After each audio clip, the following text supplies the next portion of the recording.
What's up to all the fans, geeks, and nerds out there? Welcome back to Fandom's U for another exciting lesson.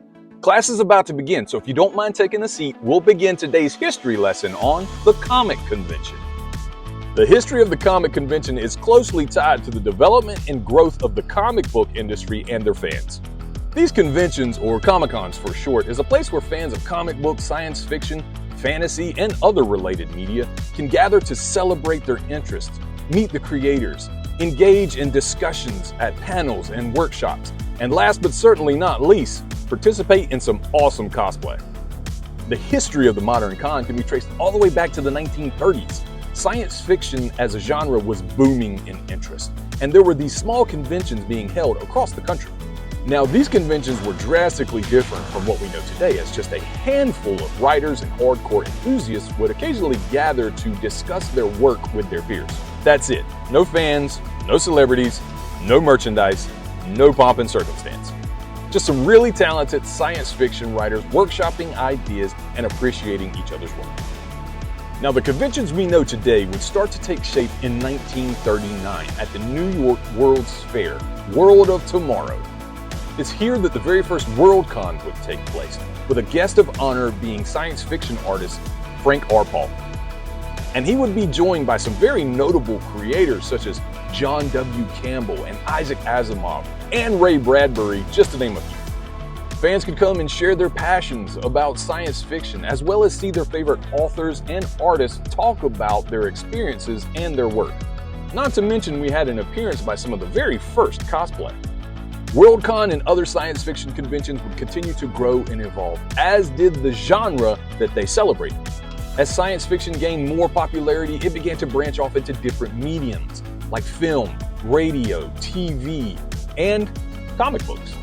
And in the 60s, the Academy of Comic Book Fans and Collectors would form in an attempt to publicly recognize this new industry and celebrate creators with the Alley Awards. And in subsequent years, the founders would hold Alley Tallies, where members of the ACBFC would count ballots and share their admiration for the art form. Little groups like this were starting to pop up all around the country, and in 1964, a group of comic book enthusiasts decided to organize the very first New York City Comic-Con with over 100 people in attendance. Okay, very small compared to modern conventions, obviously, but this was the start of a phenomenon. It was here that some very important groundwork was laid for the future of comic book conventions. Up until this point, there wasn't an easy way for collectors to find issues they had missed to complete collections. So distributors would take this chance to sell their older back issues. Also, Lone Ranger artist Tom Gill would have a chalk talk on how to draw for comic books. This would become the foundation for generations of Q&As and discussion panels. Word spread and comic conventions were becoming popular, and all the way across the country in California, another group of comic book enthusiasts decided to found the San Diego Golden State Comic Minicon.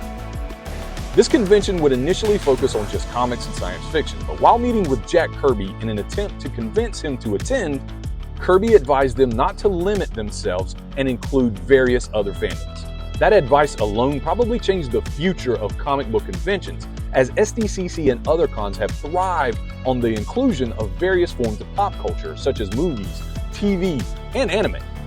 Jumping into the 80s, we see the emergence of comic conventions around other parts of the US. They weren't only a space for fans to gather anymore, but a place for creators, artists, authors, and publishers to market themselves, to reach out and connect with that audience. And as technology began to advance at an exponential levels, the 1990s brought video games to the table, and we saw the emergence of conventions such as E3. But most importantly though, in the 90s and 2000s, we would see the rise of comic book adaptations in mainstream media. This fueled a new massive interest in comic book conventions, and the rest, as they say, is history. From then on, the convention community was set on a new path to the mainstream popularity we see today.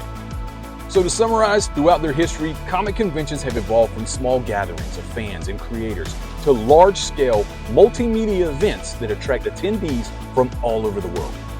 But what's most important is that they provide a platform for fans to express their passion, connect with like-minded individuals, and interact with the creators and artists that have shaped the worlds and characters they love.